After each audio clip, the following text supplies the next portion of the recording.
Greetings, hard and heavy music fans. I'm Dante, you're watching the Heavy Haystack, and today I'm talking about the time my band Stormtoker spent a fun night with someone who took the Black Sabbath song Snowblind a little bit too close to heart.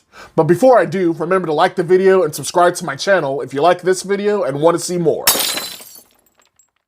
So a few years ago, my band Stormtoker ventured off on our first out-of-state shows. We took our shoddy blue van from our town of Lexington, Kentucky, to the music city of Nashville, Tennessee, to play 2 nights there back-to-back at different venues. After a rockin' Friday night of playing for an adoring crowd of about 10 or so people, we headed over to where we were staying for the night. The plan was to stay with a friend my bassist David knew who lived nearby. We'll call the friend Red. Now, Red was an older man in his 50s who David knew through a mutual love of sports ball. According to David, he was a chill, friendly dude who we'd be sure to like. So imagine our surprise when you roll up to his house and the guy is wearing nothing but boxer shorts, sucking up a fat line that would make Charlie Sheen proud. He was definitely friendly and generous, loudly greeting us saying, "Hey there, buddy, nice to meet y'all. You guys want a bump? Feel free." Now, we in Stormtoker are no prudes. We party, but only to a level that's pretty normal by alternative culture standards.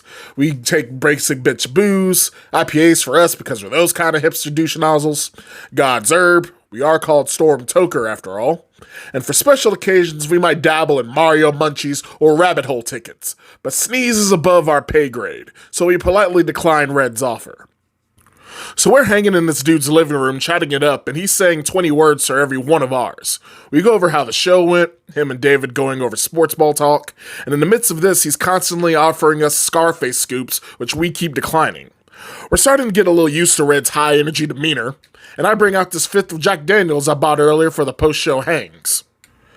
I make myself a Jack and Coke, the soda kind of Coke, not the other kind, and Red asks to see the bottle. I hand it to him, and after examining it for a minute, saying things like, "Very nice," as if he's looking at an ancient artifact or some shiz, he sets it down by his chair all nonchalant-like. And I'm thinking, is he gonna give that back? Is he just taking it? And me not wanting to start conflict with the dude with Coke Bear strength, I leave it alone. Guess that's his whiskey now. Despite Red's commandeering of my Jack, he was still showing his hospitality in other ways. He was showering David with merch and other paraphernalia of their shared sports team. A lot of it. It was like 12 days of Christmas, and we would have needed a giant shopping bag to carry out all the stuff he was trying to give us. Some of the stuff was even customized, with the most interesting bit being a boonie hat with Red's name embroidered on it. We still have that thing on the dash of our bus as a memento of this adventure. So me and Anthony figure it's time for bed, but we have a lot of trouble trying to get away from the talkative Red, who we're pretty sure could stay up for another 24 hours, no sweat. So David, who got us into this situation in the first place, takes one for the team and sets up his bed in the living room to keep Red occupied. He kept trading shots of whiskey with Red for another hour before losing this match and wound up puking in a man's front yard, which Red found freaking hilarious. Anthony and I finally get settled in the guest room to sleep around 4 a.m. or so, and we may have been asleep for 30 to 45 minutes max, before we hear pots and pans being clanged, and Red waltzing into the room yelling, "Time for breakfast!" Like, bruh, we just fell asleep. Breakfast can wait. But Red had country fried steak and eggs cooking at 5 a.m., so we relented. We accepted the home-cooked meal and finally got to sleep after. Anthony didn't even bother leaving his sleeping spot on the floor to eat his, so Red just left the plate on the floor by him.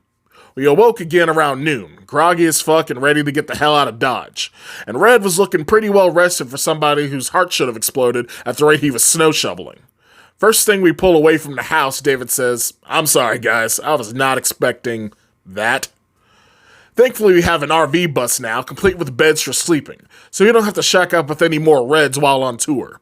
God was friendly, just nuttier than a squirrel up Mr. Peanut's ass. We still have his boonie hat on the dash of our bus as a memento of our first crazy tour memory.